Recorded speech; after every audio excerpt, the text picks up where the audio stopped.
गोंदियात 29 मार्चपासून 3 दिवसीय विभागीय सरस व विक्री महोत्सव 2026ला सुरुवात करण्यात आली असून जिल्हा परिषद अध्यक्ष लायकराम भिंडारकर, मुख्य कार्यकारी अधिकारी एम मुरुंगनंथम, उमेद विभागाच्या प्रकल्प संचालक प्रमिला जाखलेकर, पंचायत समिती सभापती मुनेश रहांगडाले यांच्या हस्ते या प्रदर्शनीचं लोकार्पण करण्यात आलं असून नागपूर विभागाच्या 6 जिल्ह्यातील 75च्या वर बचत गटातील समूहांनी या प्रदर्शनीत स्टॉल या ठिकाणी लावण्यात आले होते।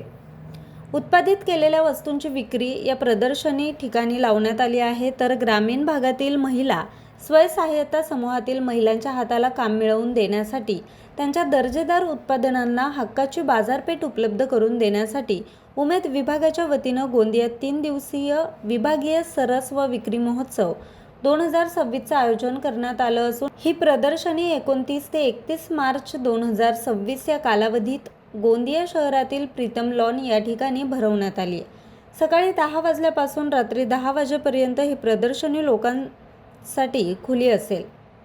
या प्रदर्शनाचं मुख्य आकर्षण नागपूर विभागातील सर्व जिल्ह्यातील स्वयंसहाय्यता समूहाचा सहभाग आहे।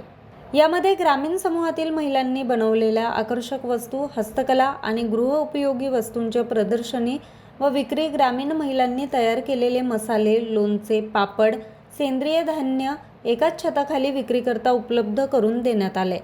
यात विदर्भातील अस्सल चवीच्या खाद्यपदार्थांचा आस्वाद घेण्यासाठी खानावळ सुद्धा उपलब्ध करून देण्यात आली आहे। त्यामुळे प्रदर्शनीत आलेल्या लोकांना खानावळीचा लाभ देखील घेता येतो। सोबतच संध्याकाळी स्थानिक कलावंतांचे, महिलांचे मनोरंजनात्मक कार्यक्रम देखील या दरम्यान आयोजित करण्यात येणार आहे। त्यामुळे बचत गटातील महिलांच्या सुप्त गुणांना वाव देखील मिळेल। या प्रदर्शनीच्या माध्यमातून ग्रामीण अर्थव्यवस्थेला बळकटी देण्याचा प्रयत्न उमेद विभागाचा आहे।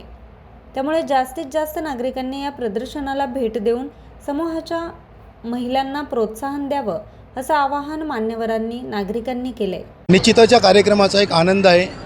सरस आणि पलासच्या माध्यमातून हा एक विभागीय कार्यक्रमाचं आयोजन या ठिकाणी करण्यात आलेलं आहे आणि गोंदिया जिल्ह्याला हे प्रथमच या ठिकाणी संधी देण्यात आलेली आहे आणि जिल्ह्याच्या माध्यमातून आमच्या प्रकल्प संचालक जाखलेकर मॅडम एक चांगल्या पद्धतीचे नियोजन या ठिकाणी करण्यात आलेलं आहे। 6 जिल्ह्यामधून जवळपास या ठिकाणी 75 प्रकारचे स्टॉल या ठिकाणी लावण्यात आलेले आहेत आणि निश्चितपणे याचा फायदा आपल्या जिल्ह्यातील महिलांना होईल।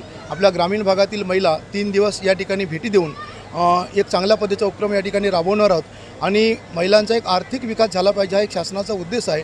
हा उद्देश ठेवून अशा पद्धतीच्या कार्यक्रमाचं आयोजन आहे। याचा एक प्रचार प्रसारसुद्धा आपल्या जिल्हा परिषदेच्या माध्यमातून एक चांगल्या पद्धतीनं करण्यात आलेला आहे।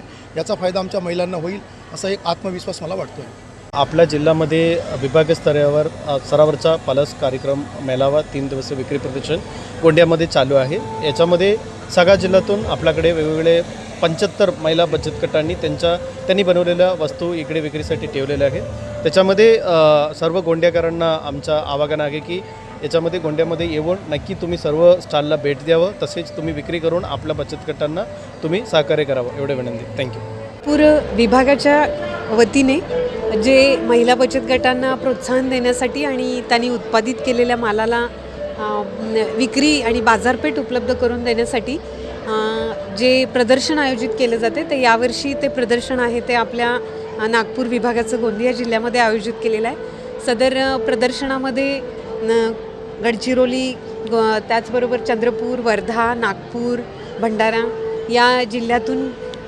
वेगवेगळ्या ज्या काही वस्तू आपल्या महिला भगिनींनी बनवलेल्या आहेत त्याचं प्रदर्शन आणि विक्री आपण गोंदियामधलं जे प्रीतम लॉन आहे तिथं 29, 30 आणि 31 या 3 दिवसामध्ये आयोजित केलेलं आहे। माझी सर्वांना आवाहन आणि विनंती आहे की आमच्या महिला भगिनींनी उत्पादित केलेल्या प्रदर्शनाला अवश्य भेट द्यावी आणि त्या वस्तूंची खरेदी करावी, म्हणजे त्या भगिनींची जास्तीत जास्त विक्री होऊन त्यांच्या मालाला बाजारपेठ मिळेल, पण त्यांचा उत्साह वाढेल आणि एक प्रकारे त्यांच्यामध्ये मार्केटिंग झाल्यामुळं त्यांचा एक आत्मविश्वास त्या महिलांमध्ये जागृत होईल। धन्यवाद। न्यूज रिपोर्टर चेतन समरेत, आज 24 तास, गोंदिया।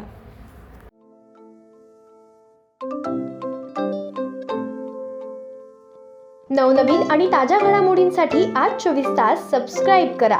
त्याचबरोबर बेल आयकॉनवर क्लिक करा आणि मिळवा आमच्या बातम्यांच्या नोटिफिकेशन्स. तसेच आज 24 तासची प्रत्येक बातमी आपल्याला कशी वाटली हे कळवा. लाईक करून, कमेंट करून आणि आमच्या बातम्या शेअर सुद्धा करा.